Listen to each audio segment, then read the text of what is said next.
I moved into the apartment on Carver Street in early November, when the days were already shrinking and the light leaving the windows by 4 in the afternoon felt like a personal insult.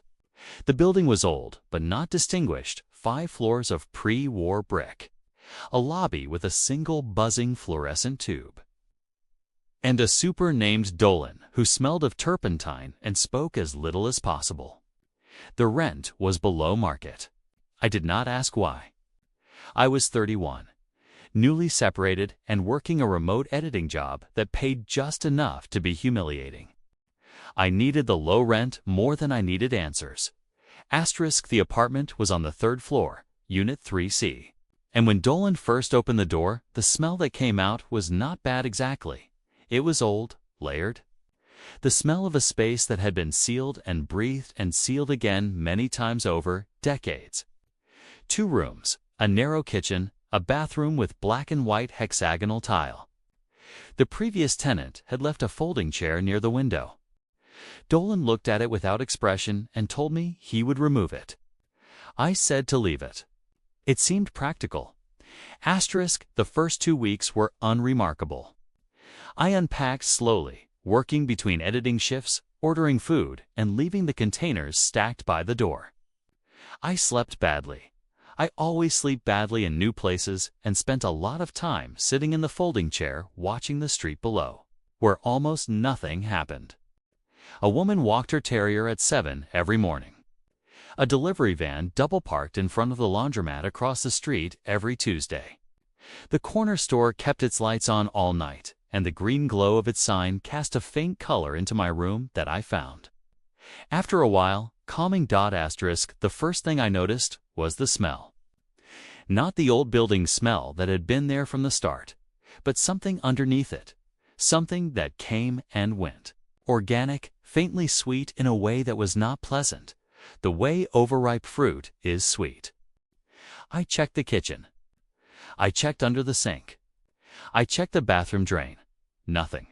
It came at irregular intervals, never lasting more than a few minutes. And I convinced myself it was something from the apartment above or below. Cooking smells traveling through the ventilation. Some neighbor's compost, a dead mouse in the walls. I did not think about it too hard. I had enough to think about. The second thing I noticed was the sound. A low, repetitive knock. 3 beats, always 3. Coming from the interior wall of the bedroom, the wall that faced the building's central stairwell. I heard it first on a Thursday night around 2 in the morning. I lay still and counted the repetitions. 3 knocks, a pause of roughly 40 seconds. 3 knocks again. I got up and pressed my palm flat against the wall. The surface was cold, colder than the air in the room. I could feel through my hand a faint vibration after each knock, a tremor in the plaster like something settling. I told myself it was the pipes. Old buildings have their rhythms. I went back to bed. The knocking continued for another 20 minutes and then stopped. I mentioned it to Dolan the next morning in the lobby. He was replacing a bulb in the mailbox area and did not turn around when I spoke. He said old buildings make noise. I said I knew that. I was asking specifically about 3 knocks repeating through the night.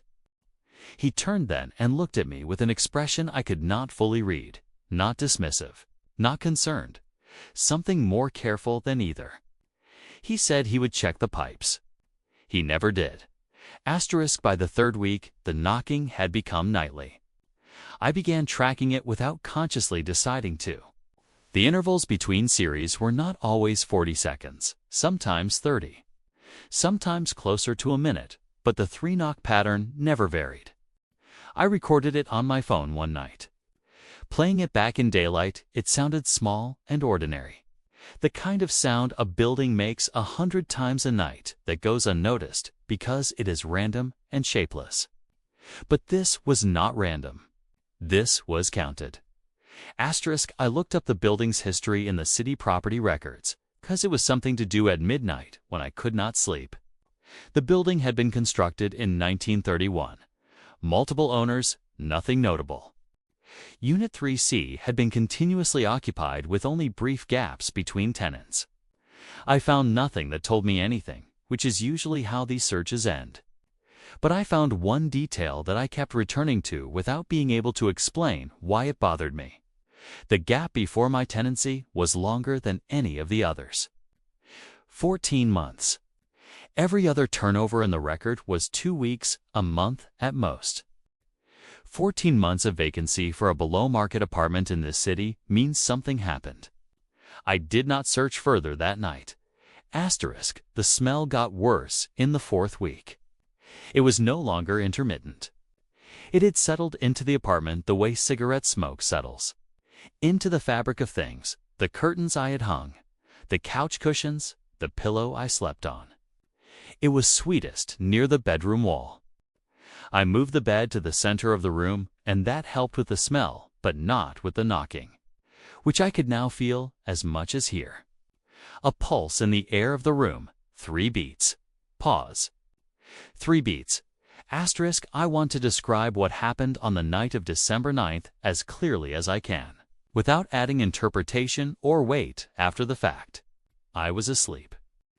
I woke at 2:40 a.m. according to my phone. The room was dark except for the green edge of the store sign on the ceiling. The knocking was happening. I lay and listened and counted, and then I realized I was not counting 3. I was counting for. The pattern had changed. 4 knocks, a shorter pause, 4 knocks. I sat up. I do not frighten easily as a general statement about myself. But sitting up in that room at 2:40 in the morning with the smell thick in the air and the count different, I felt afraid in a way that was physical, a cold pressure in the chest. A narrowing of the throat. Asterisk, I turned on the lamp. The room was empty and exactly as I had left it. The knocking continued. I walked to the wall and stood in front of it. Up close, the smell was strong enough to taste, clinging, almost floral. And I put my hand on the plaster and felt the vibration with each knock, 4 vibrations. A pause, 4 vibrations. I stood there for a long time. Then I knocked back. Once, with my knuckle, hard enough to make a sound. The knocking on the other side stopped. The silence lasted long enough that I started to feel the particular foolishness of standing alone in a dark room, knocking on a wall at 3 in the morning. And then, from the other side, there were 2 knocks. Slow, deliberate, not the hollow sound of pipes or settling structure. A sound with density behind it, with intention. A sound that understood it was a reply. Asterisk, I left the apartment that night and slept in my car. In the morning, in full daylight, with coffee in my hand and traffic moving on Carver Street, I was almost able to make the whole thing rational. Almost I went back upstairs and stood in the doorway of the bedroom and looked at the wall. It was a wall, plaster over lath over the stairwell shaft. I got my laptop and worked through the day without incident, and by evening I had mostly succeeded in building a version of the previous night that I could live with. Asterisk Dolan knocked on my door at 6 that evening, which he had never done. He stood in the hallway with his hands in the pockets of his work pants and told me, without any preamble, that the unit on the other side of my bedroom wall was not the stairwell. I had assumed it was the stairwell. He said behind that wall was a sealed unit. A studio that had been closed off and drywalled over sometime in the late 80s, he thought, before he started. He said it was not on any plan he had. He said he thought I should know. I asked him why he was telling me this now. He looked at the floor and said someone else had lived in 3C a few years before me who had also mentioned the knocking. He said that tenant had eventually taken a section of the bedroom wall apart with a box cutter and a hammer. He said they found the sealed studio on the other side. He said it was empty. He said that tenant moved out the next day and he never heard from them again, and that was when the long vacancy started. The 14 months I had found in the records. He said he had drywalled the opening back himself, and tried not to think about it. Asterisk, I asked him what the tenant had found that made them leave. so fast if the unit was empty. Dolan was quiet for a moment. Then he said the unit was empty, except for a folding chair positioned in the center of the room, facing the wall. He said the chair was old. He said it had been there a long time. He said he had not told me this when I moved in because he needed the unit rented, and he had told himself it was nothing. An old chair. It meant nothing. He looked at my room then, past me, at the folding chair I had kept near the window from the beginning, the one he had offered to remove on the first day. He looked at it for a long time. He did not say anything else. He left *. I did not sleep in the apartment that night or any night after it. I broke the lease and lost the deposit, and Dolan did not fight me on it. I have not thought about what is sitting in the dark on the other side of that wall, patient and counting, adjusting its count each night by one, working toward some number I was not there to receive.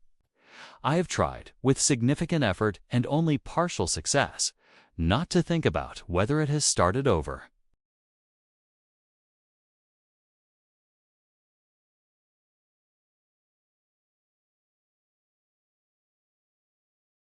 I drove past the house for the first time on a Tuesday, and I remember thinking it looked exactly like every other house on that stretch of highway, peeling paint. A porch that tilted slightly toward the earth, windows that reflected nothing. My GPS had rerouted me after a construction detour, and I was already 40 minutes late to meet my sister in Baton Rouge, so I barely looked at it. I noted it only because a man was standing in the front yard, perfectly still, watching the road. Not watching me specifically, just watching the way you'd watch weather. I drove on. I didn't think about it again for 3 weeks. The second time was not a coincidence, though I tried to tell myself it was. I was taking the same detour on purpose, if I'm being honest. Because there was a gas station 6 miles down that sold a particular brand of boudin that I'd been craving, and the route happened to pass the house. I wasn't looking for anything. The man was not in the yard this time, but the front door was open. In October, at 6 in the morning, with the fog sitting low on the grass.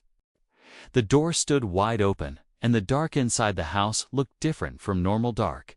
It looked dense, almost wet, the way ink looks when it first touches water before it spreads. I slowed down without meaning to. There was a child's shoe on the porch steps. Just one. I sped up and told myself it meant nothing. I've worked in emergency services for 11 years. I've been a 911 dispatcher. I've been a ride-along observer with the parish sheriff's department.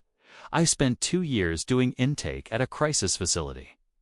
I know what it looks like when something is wrong versus when your mind is making patterns from noise. I was making patterns.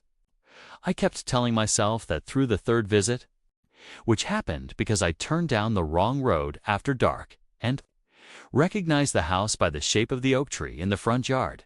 It had a massive lower branch that curved toward the ground like a crooked elbow. My headlights caught it, and my stomach dropped before my brain could explain why. I didn't stop. On the 4th time, I stopped. I don't have a good reason. I've tried to reconstruct the logic, and I can't. It was a Saturday, the middle of the day, clear sky. And I pulled into the gravel shoulder in front of the property and sat in my car for several minutes. The front door was closed now. The child's shoe was gone. The grass had been recently cut. Everything looked ordinary, and I felt foolish. And I was about to leave when I saw the curtain in the left front window move. Not from wind, the window was closed. It moved slowly, as if someone were pressing their face against it from inside to look out, and then it settled back. I wrote down the address and drove to the nearest library with public records access. The house had changed hands twice in 4 years, which is not unusual for rural properties in that parish. Before that, it had been in the same family for 40 years. A woman named Delphine Ursino had owned it from 1974 until her death in 2014. I found her obituary. She had outlived 2 husbands and 1 daughter. The daughter had died in 1989, age 7, a drowning. The property had been listed, sold, relisted, and sold again with unusual speed. I found one review on a real estate comment board, the kind of page that aggregates neighborhood data, that read simply, "We lasted 4 months. Nothing we can point to." Just wrong. The account that posted it had no other activity. I went back on a Thursday morning with my recorder. I'm not a paranormal investigator. I have no interest in that world. I brought the recorder because I am methodical. Because if I was going to enter private property uninvited, I wanted documentation of what I found. Something I could give to the sheriff's department. If the house turned out to be occupied by someone in danger or someone dangerous. I knocked. No answer. I knocked again and called out and waited 2 full minutes. The door was unlocked. I pushed it open and stood in the doorway and called out again and listened. The smell hit me before anything else, not rot, not mold, but something metallic and faintly sweet that I recognized without being able to name it for almost a minute. And then I placed it. It was the smell of a hospital room during the final hours. That specific combination of antiseptic and something organic losing its hold. The front room was empty of furniture. The floors were bare wood and clean. On the far wall, someone had written in large black letters. In what appeared to be marker or paint, "She comes back through the water." I photographed it. I moved through the house slowly. The kitchen had a single chair at a table that had no other chairs. On the table was a glass of water, clear and still. And I stood looking at it for longer than I should have because it looked fresh, not stagnant, not clouded, and I thought about how long fresh water stays clear in a glass in an empty room. The bathroom down the hall had a clawfoot tub filled to the brim with water that was completely still and absolutely black. Not because the tub was dark, it was white. The water was dark. I backed out of the bathroom and my recorder was still running and I was still rational. Still narrating to myself what I was seeing. Still operating like a professional. And then I heard something from above me that made every professional thought disappear. It was small, repetitive, the sound of wet feet on bare wood, slow and deliberate, moving from one end of the upstairs hallway to the other. Back and forth. Back and forth. I stood at the bottom of the stairs and I called up. My voice sounded wrong in that house. It didn't carry the way voices carry in empty rooms. It dropped and died before it reached the landing. The footsteps stopped. In the silence, I became aware that the quality of light in the house had changed. That the windows which faced west were now showing something other than the overcast sky. I'd driven under, they were reflecting light that had no source I could identify. A pale blue-gray that reminded me of the light that comes off still water. I left. I left quickly, and I got in my car, and I drove, and I didn't stop for 20 minutes. I filed a report with the sheriff's department the next day, citing possible trespassing and the writing on the wall. A deputy went out 2 days later and called me to say the house was empty. No signs of recent occupation, no water in the tub.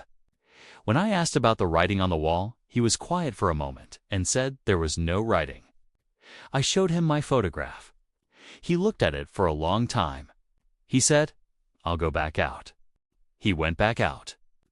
He called me that evening from a gas station 3 miles from the property, and he sounded different than he had that morning. The particular flatness in someone's voice when they are working very hard to remain measured. He said, "The writing's there." He said, "I don't know how I missed it." He said, "The tub has water in it again." I have not been back. I checked the property records periodically from my computer. The house has not been listed for sale. It has not been condemned. It exists on the county rolls as a private residence. Taxes paid on time by an estate account still tied to the name Arsenault. Twice since my visit, I have woken at 3 in the morning with the absolute certain knowledge that someone is standing outside my house, not moving, watching. Both times I have checked every window and seen nothing. The third time, I didn't get up to check. I lay in my bed in the dark, and I listened to the rain against the roof, and I thought about a glass of water on a kitchen table in the way. The surface of dark water never tells you how deep it goes. And I thought about a little girl who drowned in 1989. And I thought about what it means to come back. And I have been sleeping with the lights on ever since.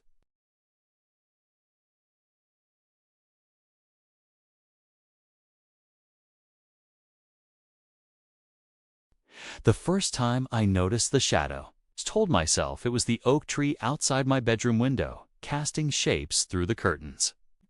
It was October, and the wind moved the branches in slow, deliberate arcs, the kind that look almost intentional if you stare long enough. I had been living alone in the house on Mercer Street for 11 months by then, long enough to know its sounds and its silences. Long enough to feel something had quietly changed without being able to name what. I am not a person who frightens easily. I want to be clear about that. I spent 4 years working night shifts at a county hospital. I have sat with the dying lie.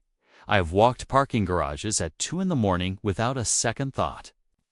Fear, for me, has always required a concrete object. A man following too close. A car running a red light. Something with edges. What happened to me in that house had no edges, and that is precisely what made it so difficult to explain and so impossible to forget. It started with the sleep. Not insomnia exactly, but a kind of shallow, unsatisfying unconsciousness. The sort where you feel you've been aware the entire night, hovering just beneath the surface, hearing everything. I would wake at the same time each morning, 5:47, to the sound of something I could never quite identify. Not a bang. Not a voice. More like the aftermath of a sound, the vibration a tuning fork leaves in the air after the ringing stops. I checked the pipes. I checked the furnace. I downloaded a white noise app and slept with it running. Nothing changed. The waking continued, precise and punctual, as if something had set an alarm. My coworker Dana told me I looked gray. That was the word she used. Not pale, not tired. Gray. I laughed it off and bought a better pillow. The shadow I mentioned appeared for the first time on a Tuesday in the 3rd week of November. I was lying in bed reading when I saw it move along the far wall, a tall, thin shape crossing from the corner near the closet toward the window. The oak tree explanation satisfied me for approximately 10 seconds, until I remembered there was no wind that night. The air outside had been completely still. I had noticed it earlier because I could smell the neighbor's fireplace smoke sitting low and unmoving in the yard. I got up. I checked every room. I stood in the kitchen for a long time with the lights on, drinking water I didn't want. And eventually I went back to bed and lay there with my eyes on the ceiling until morning. I told myself the shadow had been a car passing outside, its headlights raking the wall at an odd angle. I told myself this with the quiet desperation of a person who knows they are lying. The week that followed was ordinary in every way except that I began to feel watched. Not paranoid in the clinical sense. I have enough self-awareness to recognize that distinction. It was something more physical than paranoia, a persistent sensation of pressure at the back of the neck. The kind of alertness your body produces when someone is standing close behind you. I felt it most intensely in the hallway between the bedroom and the bathroom. A narrow stretch of maybe 12 feet that I found myself moving through quickly, without looking back. The way children move through dark corridors without being able to explain why. I mentioned none of this to anyone. I am a private person, and I was also aware of how it would sound. On the 15th of December, I came home from work to find the kitchen chair pulled away from the table. Not dramatically, not overturned. Just pulled out the way you would pull it if you intended to sit down. I stood in the doorway for a long time looking at it. I live alone. I had not eaten breakfast at the table that morning. I had stood at the counter eating toast over the sink, which is what I do on days when I am running late. I pulled the chair in and said nothing. did nothing, and spent the evening on the couch watching a documentary about the ocean because I needed the sound of something vast and indifferent. That night, I woke at 5:47, and the pressure at the back of my neck was so intense I could not turn my head. I lay completely still, eyes open, staring at the ceiling, and I became aware. With a certainty I cannot rationally defend, but also cannot dismiss, that something in the room was aware of me. Not threatening, not aggressive. Simply aware. Present in the way a person is present when they are watching you sleep and waiting for you to wake. I turned on the light. The room was empty. The shadow on the wall was only the lamp and its shade. I sat on the edge of the bed until the sky went pale, and then I got up and made coffee and stood at the kitchen window watching the street come to life with the ordinary movements of a winter morning. I called my sister that day and talked for an hour about nothing, just to hear a voice that knew me. I did not mention the house. In January, I started keeping a log. I am a systematic person, a trained observer. I trust data over instinct. And I thought that writing things down would either reveal a pattern I could address or prove to me that there was nothing to address. The log covered 6 weeks. In that time, I recorded 23 instances of waking at 5:47. 14 instances of the pressure sensation in the hallway. 7 instances of the shadow on the bedroom wall. 3 instances of objects displaced. The kitchen chair twice more. Once a coffee mug moved from the right side of the dish rack to the left overnight. I stared at that entry for a long time. I do not sleepwalk. I have never sleepwalked. I had the mug entry confirmed, at least to my own satisfaction, by the fact that I had specifically placed it on the right side the night before because the left was occupied by a pot. And in the morning, the pot was gone and the mug was in its place. I had not moved the pot. The pot was in the cabinet. On the 14th of February, I saw it clearly for the first and only time. I had gotten up to use the bathroom at around 2 in the morning, before the 5:47 waking, which was unusual. I did not turn on the hallway light because I know the layout of my own house and the bathroom nightlight was enough. I was 3 steps into the hallway when I stopped. There was a figure at the far end, near the kitchen doorway. It was standing still. It was tall and dark and completely without detail. A human shape assembled from a slightly denser version of the surrounding darkness, and it was facing me. I stood there, and it stood there, and neither of us moved for what felt like a very long time. My body was doing what bodies do in those moments, heart rate climbing, breath gone shallow, every hair along my arms and the back of my neck fully erect. An ancient and involuntary response to something the nervous system recognizes as a threat. Before the mind has finished processing the image, then it was gone. Not gone as in it moved away or stepped back through the doorway. Gone as in it ceased to be between one moment and the next, with no transition. The hallway was empty, and the kitchen nightlight was doing its job, and everything was exactly as it should be. I used the bathroom. I went back to bed. I did not sleep. I lay with the lights on until morning, and then I called my landlord and gave notice and spent the next 3 weeks packing my belongings into boxes. Methodically, room by room, the way you finish a job you have committed to finishing. I did not try to explain what I had seen to the landlord. I told him I had been offered a position in another city, which was half true. I had been offered the position 2 months earlier and had declined it. And I called them back the next day and said I had reconsidered. They were still interested. I moved in March to an apartment on the 4th floor of a building with a doorman and paper-thin walls and the constant, comforting noise of neighbors. I sleep through the night now. I wake when I choose to wake. The pressure at the back of my neck is gone. The shadow on the wall is the streetlight through the blinds. And I have confirmed this to my own satisfaction by standing outside at night and watching which direction the light falls. I do not know what was in that house. I have considered every rational explanation with genuine open-mindedness and found them all wanting. I have considered carbon monoxide, sleep deprivation, grief. Because I had lost my father the year before, and perhaps I had not fully processed it. I have considered suggestion and contaminated groundwater and hypnagogic hallucination. I have no diagnosis that accounts for a figure standing at the end of a hallway at 2 in the morning. I am not asking for one. What I want to say, the reason I am writing this at all, is that the experience changed something in my understanding of the world, not dramatically. Not in the way of conversion or revelation, but quietly. The way a crack appears in a wall you have lived with so long you stop noticing it until one day the light hits it differently and you understand it.